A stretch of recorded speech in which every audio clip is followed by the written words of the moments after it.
Welcome to Bite at a Time Books, where we read you your favorite classics one bite at a time. My name is Bree Carlile, and I love to read, and wanted to share my passion with listeners like you.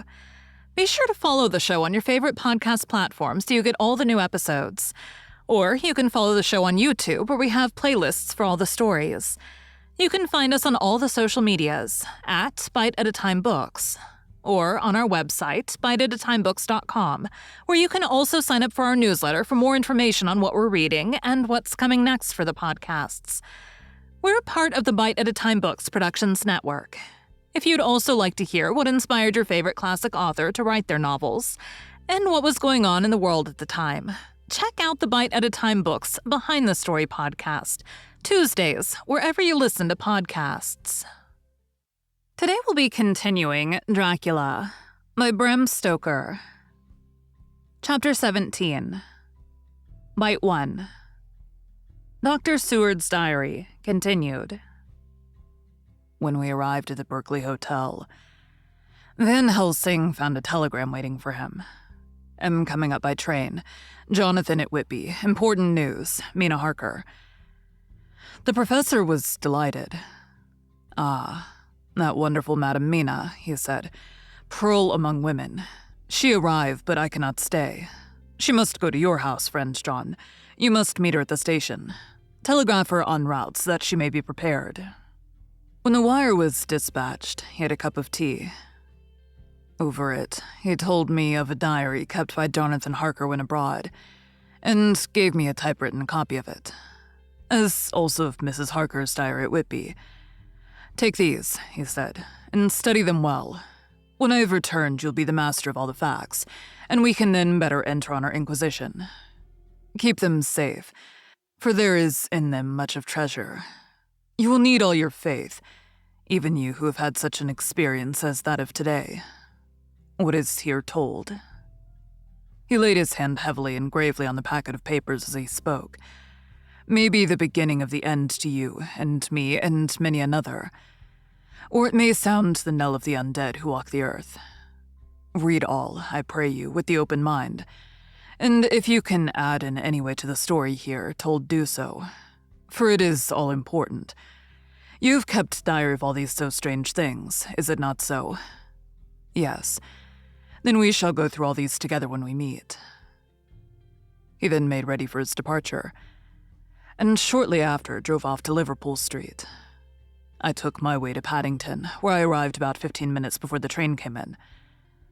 The crowd melted away after the bustling fashion common to arrival platforms, and I was beginning to feel uneasy, lest I might miss my guest, when a sweet-faced, dainty-looking girl stepped up to me, and after a quick glance, said, "Dr. Seward, is it not?"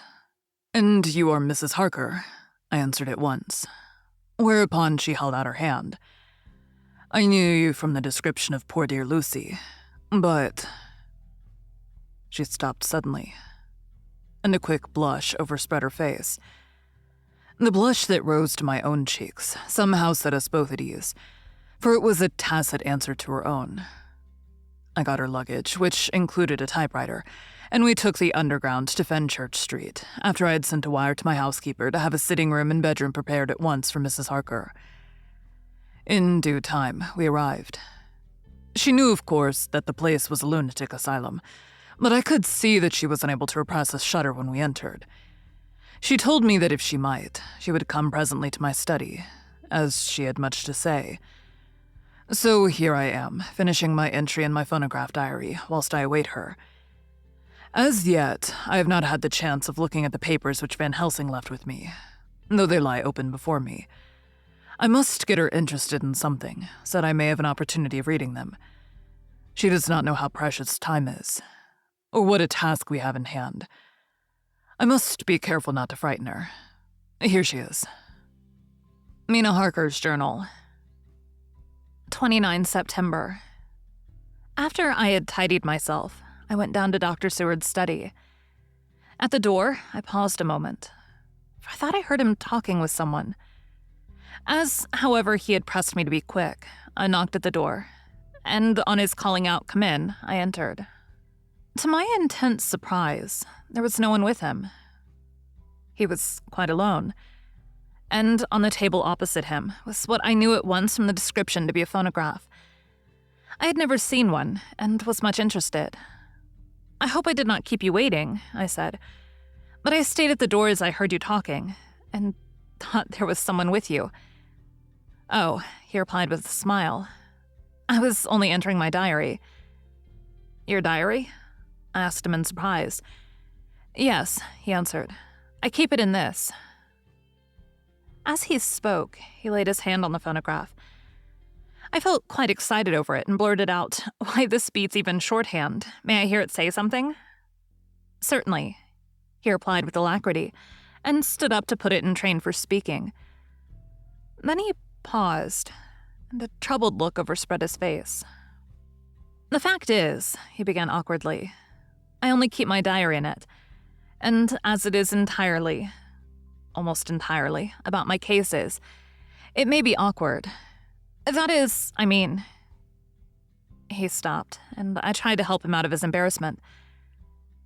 "You helped to attend dear Lucy at the end. Let me hear how she died. For all that I know of her, I shall be very grateful. She was very, very dear to me." To my surprise, he answered with a horror-struck look in his face. "Tell you of her death, not for the wide world." "Why not?" I asked. For some grave, terrible feeling was coming over me. Again he paused, and I could see that he was trying to invent an excuse. At length, he stammered out, "You see, I do not know how to pick out any particular part of the diary." Even while he was speaking, an idea dawned upon him.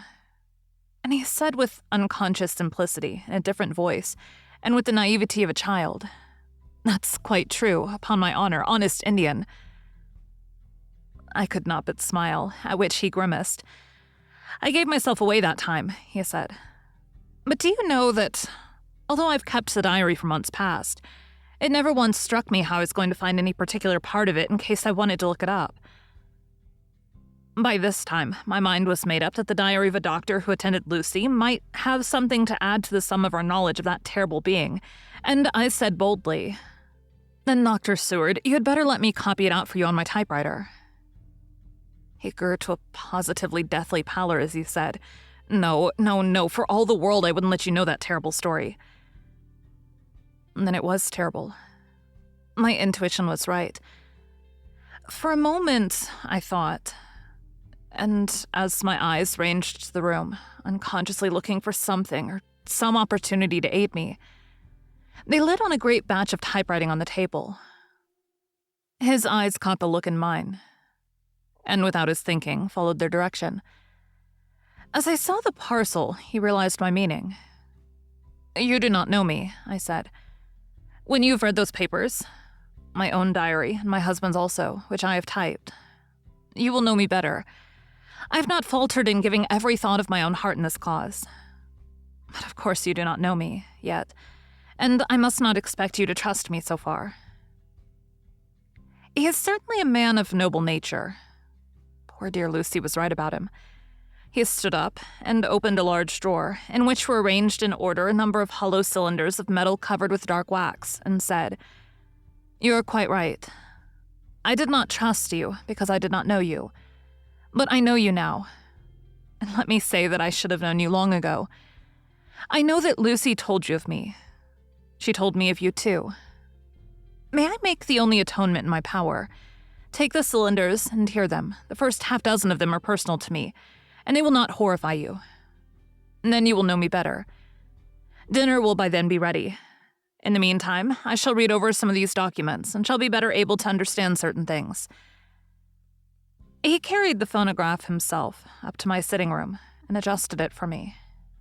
Now I shall learn something pleasant, I'm sure, for it will tell me the other side of a true love episode of which I know one side already. Dr. Seward's diary. 29 September.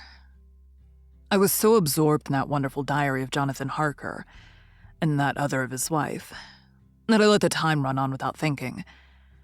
Mrs. Harker was not down when the maid came to announce dinner, so I said, "She is possibly tired. Let dinner wait an hour." And I went on with my work.